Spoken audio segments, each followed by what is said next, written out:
The first week of April saw the return to San Francisco of the second largest comic book convention on the West Coast, Wondercon. Press Pause decided to drop in and see what video game related items might be on display at the event. The showcase for games was pretty slim on the ground at the event, with the only major gaming companies with booths at the event being Capcom and Nintendo. For both of them, the 3DS seemed to be the order of the day. In fact, the Nintendo booth was almost identical to their setup at GDC, with many of the same 3DS kiosks and games. They did have a small section set aside for two DS games, Dragon Quest and Pokémon, as well as some Wii setup showcasing Mario Sports Mix.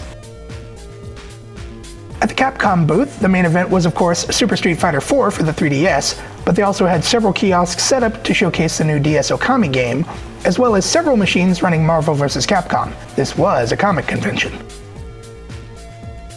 Now that's not to say that this was the only game-related items at the show, as there are a few superhero movies on tap for this summer. Both Marvel and DC were showing off the games that will be released alongside their movies.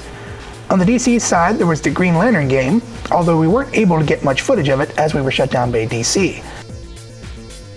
Now that wasn't a problem over at the Marvel booth, where they were showing off games for both of their big superhero movies for the summer, Thor and Captain America.